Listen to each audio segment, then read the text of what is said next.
Hi, Rex again here at RW Mods. Today we got another engine to look at. This one's the Atom. It's the Sv-1R spec. And it's pretty nice packaging here. It's a Taiwan company. They must have in the future, you know, some engines they're going to come out with. That they've been around for a while. This Atom, I reviewed one a few years ago, and I forgot which year, but it was one of the first, one of the earlier engine reviews I've done. And this one here, you know, they only have the one. When you go on their website, they only have the one engine and a pipe or two. So we're gonna take a look at this one inside here. Let's open up the packaging.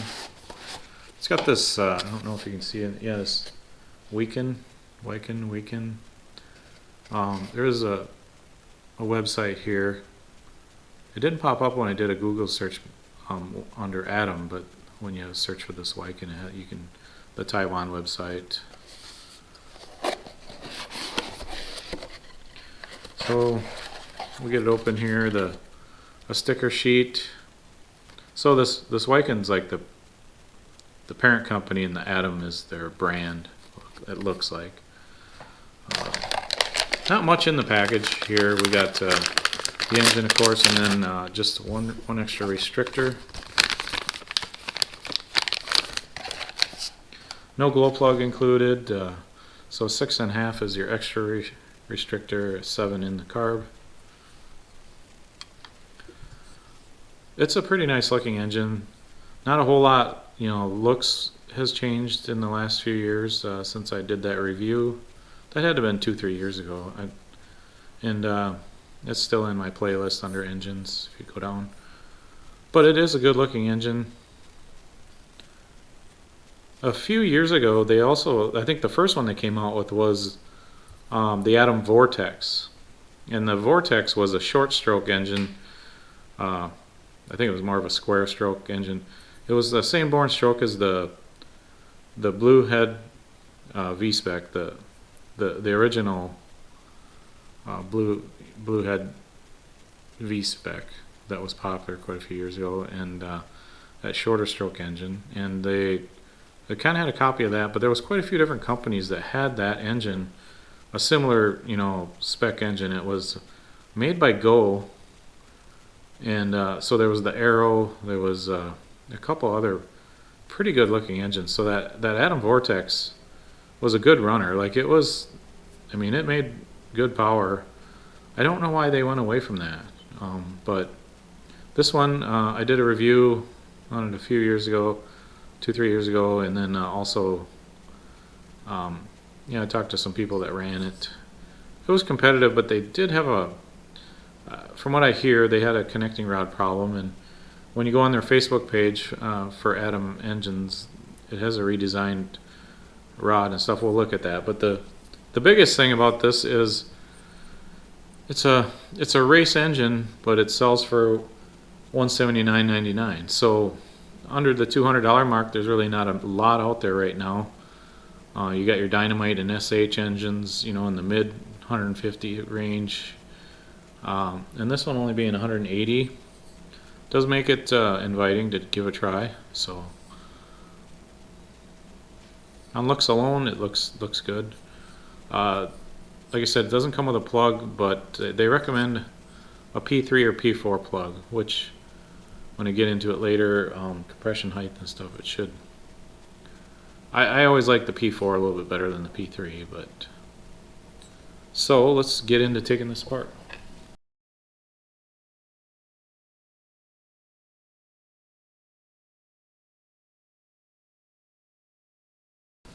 Okay, we have most everything apart here. I just want to just show how these little tools I make work. If you didn't watch, I have a video on these tools. These are a 3D printed plastic tool. I do have them on my site at rwmods.com. And basically you just put a screw in the end of the crank with a wrench, and then you hook the exhaust port. On most new engines, the sleeve comes out pretty easy, but after you run them, they can be kind of stubborn. And you don't want to use anything metal, no screwdrivers or anything when you take out the sleeves. And so you just hook the exhaust port, lift it up, and it comes out.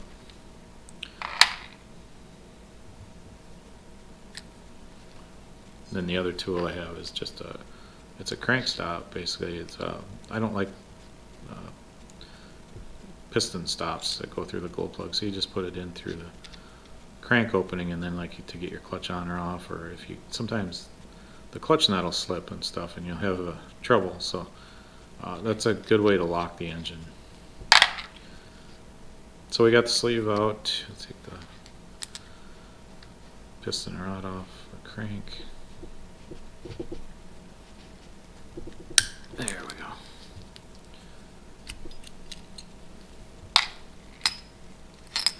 So we have everything apart here. It's a pretty good looking block. Shouldn't be any problems here. Made in Taiwan. Looks to be a black anodized aluminum carb pinch bolt. A lot of companies are going to aluminum pinch bolts now. They used to be steel, and I kind of always wondered why. One thing I am noticing, looks to be an O-ring groove down in there, but no O-ring. That's kind of interesting. I just noticed that. Like an Alpha or Go, maybe even like a Novarossi, some O-rings are pretty much the same because a lot of carbs are interchangeable, so that might be something to look into if you get one of these, to try and find an O-ring that fits in there. Of course, at the $180 price, it's a steel bearing. Does look like to be a double sealed on the front bearing down in there, so be a seal on the inside, which was a good thing. But all in all, pretty good looking block. The crank, well, silicone filled. Yeah, a $180 engine with a silicone filled crank is pretty good. Now the crank, you can kind of see it has a little bit of a finish to it. It's very smooth and everything, like it's been tumbled in a tumbler, but it almost appears to be chrome plated. Some of the Taiwan engines are going to a chrome plating now. I can't say for sure if it's chrome plated or not, but it does kind of look like it. Even the top of the threads here kind of look a little shined up, so I can't say for certain, but it does look like it possibly is chrome plated, which would be a good thing. The chrome kind of adds a surface hardness to it. But all in all, pretty good looking crank. Like I said, these used to be manufactured by Go, but I haven't seen much from Go lately. I think last time I looked for their site, I couldn't see anything. Maybe these are manufactured by somebody else now.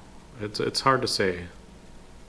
But yeah, it's all in all pretty good looking crank. I don't think you have any problems here. This is a 3-port engine. Pretty good looking exhaust port there.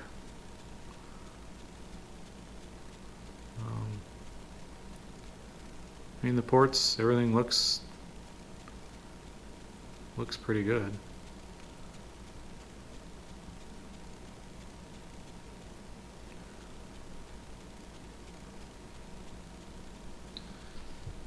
Piston.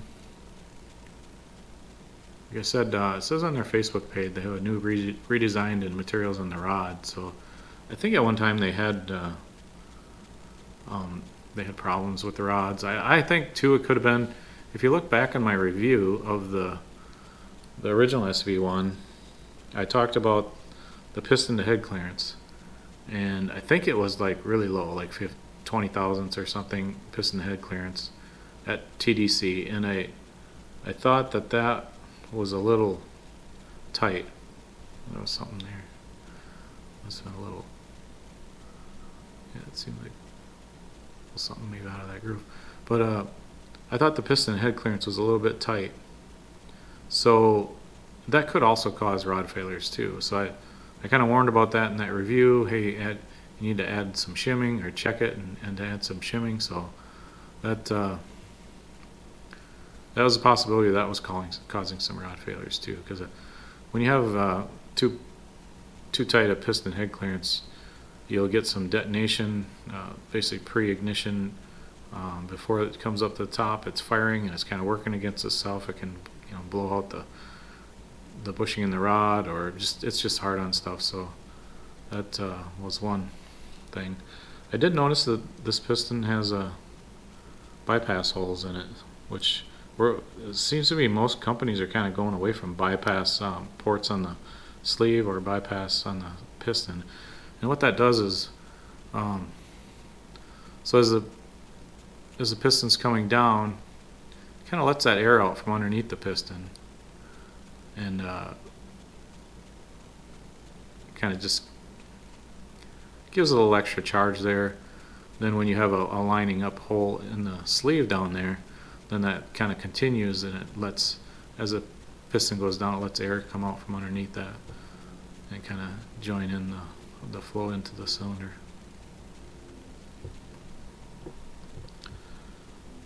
Pretty nice machining on the piston here. Yeah, piston rod look pretty good. Only time will tell how it holds up, but not bad. The head, it's a little bit of a, the head button sits down in there a little bit. It's pretty, it's not a real low, but an average low head. Pretty good logos on it. The Spec-R, I believe that's the only change from the original Sv-1 to identify it. The Spec-R, the one with the updated rod and such, has that. Looks like they just had the old stock and then just laser etched that in there. The head button, you can see that the head button, the back plate got some plating. This one looks to be kind of a clear anodized. It's not just raw aluminum, it's got a clear anodized to it. Combustion chamber is pretty slow, or low. It's pretty small. That's good and bad to that. I like to see a nice, there is a taper to it, which is good too. Yeah, this backplate looks to be hard anodized. The head button almost looks like a clear anodized, but this backplate looks to be, a hard coat, kind of like the chassis on some of the Nitro. Almost all 8-scale buggies and stuff have a hard coat on them. Even the 10-scale stuff, with the aluminum chassis. Pretty nice looking backplate. The carb looks really good. There's a lot of companies kind of making carbs look and maybe emulate the OS carb. So that this one kind of looks like that a little bit. Looks like all aluminum construction with the insulator. It has a third spray bar needle. It is a long low speed needle, never comes out. But it looks like it's got a decent taper to it.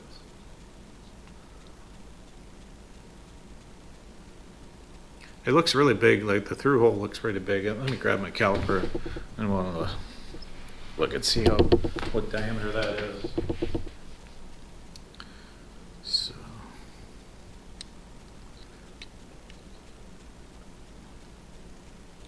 yeah, it's a 9mm through hole, which like I said, a few companies have been comping OS on the carb designs and stuff, and that OS was kind of had that 9mm carb through. Nova Rossi had some 9mm carbs too, mostly on their on-road stuff. But I do think that when you're running like a 7, 6.5, or 7 restrictor, and then having a 9mm through bore, I'd almost like to see it a little bit smaller. You're going to get a little more velocity through there, a little better atomization of the fuel and stuff. But this does work fine, But yeah, pretty good looking stuff here. Yeah, going back to the crank, it's hard to know if this is chrome plated, but that would be a plus. Like I said, I'm not sure who manufactures this, but most of these cranks coming out of Taiwan are pretty hard. I mean, and not super hard like the Italian engines, but they're adequate, and definitely harder harder material and a harder heat treat than OS. The uncoated OS engines tend to be a little soft. The DLC coating on them, makes them a really nice crank, but the uncoated OS cranks tend to be a little soft. Well, that's about it. Let's look at the timing numbers here. Now, I did go back and look briefly on my review from a few years ago when I did the original Atom, and these numbers look within a degree or two on everything. I think the blowdown was 38 on the other one, so I don't think they really changed anything timing wise. They kind of beefed up the rod, maybe coated the crank and stuff too. So on this Atom Sv-1R, it's a 16.28. I didn't touch on that. 16.28 bore, 16.8 stroke. So it's a standard long stroke. P5, the Alpha, Argus engines, they all kind of had that. And that's the most common bore and stroke, which sometimes you can mix and match like a Alpha or Argus or even a Novarossi crank, piston, rod, sleeve, some of that stuff we interchange. You got to know it. You got to know what you're doing to measure your compression height and timing and stuff, because some of that the sleeve height and everything might change, but it does work. So the blowdown is 39 on that. This thing's going to have some good torque. It should pull a truggy really good. For a buggy, sometimes up into 45 is good, a little more top end, but it's going to have some good bottom end power. I think I did see somewhere that it was a torque engine or something, so maybe on their Facebook page or something. Induction open 146, induction closed 69 for a total of 216. Yeah, I know that doesn't add up, but on the computer program it might be 146.5 and 69.5 or something, but that's what the computer kicked out, not me. I'm not that bad at math. But so these numbers are pretty good. The induction opens a little on the lower side. If I was going to modify this, which this engine should respond well to modifying, I could see some little work on the sleeve and these numbers and stuff. And but all in all, the thing should run really good, just bone stock, and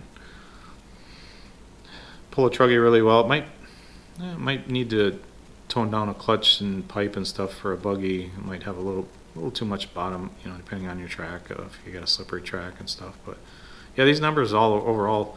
This induction closing is actually a little higher than I probably would like to see, but I'd like to see it in the lower 60s. But I guess when I was talking about that Atom Vortex, that thing had crazy numbers. I think it was over 220, like 222 to 225 or something in the total timing. Had some really big numbers for the crank timing. But that's it on this Atom Sv-1R. Pretty good looking engine for the money, I think. It's kind of a hard price range, under $200. There's not much out there. There's not much out there right now in that under $200 range, with Novarossi not really making engines anymore. So this one's a contender. I can't say how. Hopefully they beefed up the rods and stuff. Looks like I didn't say that. I guess I didn't say, but the compression height on this one was 30,000. So it's the shimming on it's fine. For 30%, you should be good. Yeah, so it should be a good rung engine. I wish I had time and close track and stuff. I could just track test all these engines, but just like on all my other engines, I'm reviewing this engine and then it's going to be for sale. So if you want this engine, or I still got a couple of the Argus. I got that Red's. SV, I got that still for sale. Some guys wanted it, but no one's come up with cash yet. So yeah, any of these engines I review, hit me up if you're looking for one. I can actually order these, but the markup on it is not a whole lot of money. But if you want to get one of these modified or something, hit me an email at rwmods@yahoo.com, and it gets you a price on a modified one or something. But otherwise, there's not a whole lot of. I do get a dealer price on these, but it's not very much under what these sell for. But modified wise, it would be worth getting one for you and stuff, and doing that. So that's it on this Atom. Thanks for watching.